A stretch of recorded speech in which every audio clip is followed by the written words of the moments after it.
How do investors, how do firms really break past those geographical limits to find, well, the best opportunities in global real estate? What lets them operate on that truly worldwide stage? Today, we're doing a deep dive into private equity alliances. We're going to unpack how these cross-border partnerships are really changing the game for real estate portfolios. Exactly. And our mission here really is to pull out the key insights on how these collaborations work. It's it's definitely more than just pooling money. We're talking about spreading risk, unlocking diversification, and actually opening doors to those high-growth emerging markets. Oh. And we'll be leaning on some significant research, including insights from Dr. Pooyan Ghamari, the Swiss economist who founded the ALN platform. Okay, so let's get right into it then. What is it about these cross-border private equity alliances that gives them their unique power? It's more than just deeper pockets, right? Oh, absolutely. You're spot on. It's not just about the scale of capital, though that helps, of course. The real magic, I think, is how they strategically blend that capital with, deep local knowledge and direct market access. And research, like Dr. Gamari's work points out, these aren't quick deals. They're not just transactional. They really succeed when partners truly align their long-term visions and, this is crucial, share insights into those often complex local regulations. That kind of trust it unlocks opportunities a lone foreign investor might just never even see. Right, so it's that shared intelligence, that local know-how combined with capital, that's the differentiator. Mhm. And that leads us nicely into, well, a massive challenge in global real estate, dealing with all those different regulatory frameworks. Just how much do markets vary? Well, dramatically. Yeah. I mean, think of it like a complex patchwork quilt. Every country, sometimes even regions within countries, has its own specific legislation, tax rules, limits on foreign ownership. Wow. Yeah, navigating that, it can be incredibly tough. And mistakes are costly. And this is exactly where these collaborative networks really shine. They allow partners to pool their expertise, share legal advice, ensure they're compliant everywhere, and, importantly, optimize their tax situation. Dr. Ghamari and others really highlight this point. Getting the regulatory and tax piece right is often fundamental to success. Okay, so we've got capital, we've got regulatory know-how, but the global economy now, it demands, well, constant agility, doesn't it? Innovation, too. What's giving firms that competitive edge now? Where is it getting really interesting? Definitely the smart use of digital tools and emerging technologies. That's where things are really moving. We're seeing a major shift. It's not just about the physical building anymore. Think about things like blockchain-enabled tokenization. This is fundamentally changing things. Tokenization. Explain that a bit more. How does that work in practice? Sure. So basically, you take a large asset, like a commercial property, and you digitally divide it into many small shares or tokens on a blockchain. This dramatically lowers the amount needed to invest, so more people can participate. And it makes the asset, which is usually very illiquid, Yeah. hard to sell quickly. Right. Takes ages. Exactly. It makes it tradable, almost like a stock. Much faster, much more accessible. And platforms like ALN, for instance, they embody this trend. They offer these sophisticated digital tools for marketing, for managing transactions, streamlining that whole partnership process. That's a huge change in speed, and who can even get involved?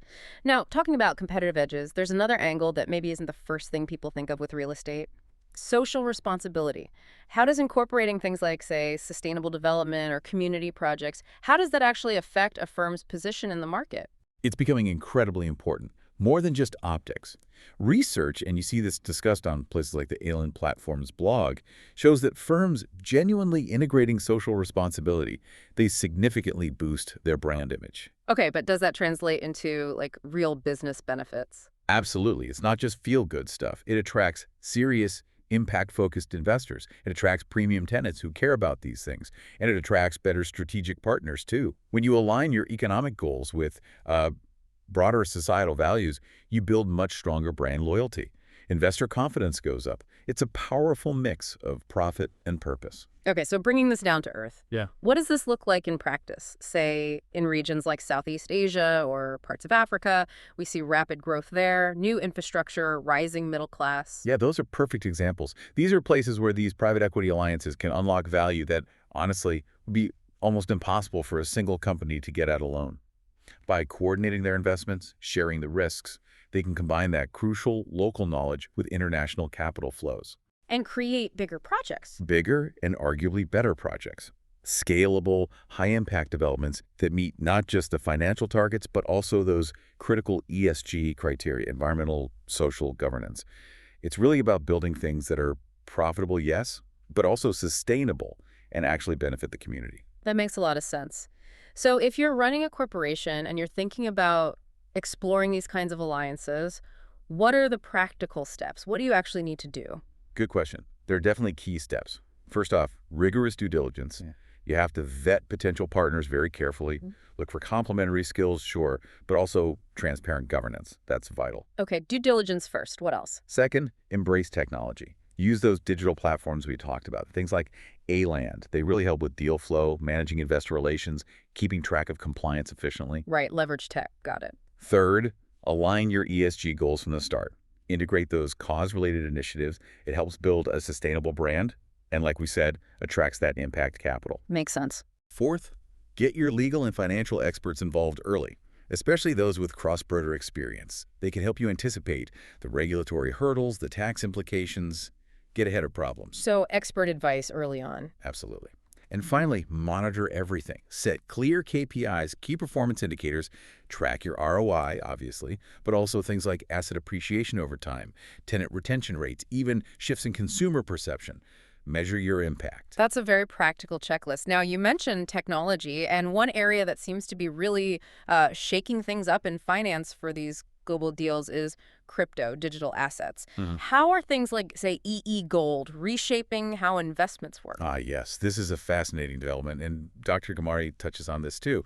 Innovative concepts like e-gold aim to merge the sort of traditional stability of physical gold with the speed and transparency you get from digital assets. How does that help in real estate? Well, an asset-backed token like that could act as a hedge against volatility in, standard currencies or markets. And it potentially opens up completely new ways to exchange value, new routes for investment for global real estate players. It broadens the horizon of what's considered investable capital. So basically, weaving these kinds of crypto assets into a portfolio strategy could potentially boost liquidity for big, chunky real estate assets and maybe open the door to completely new types of investors, kind of democratizing it.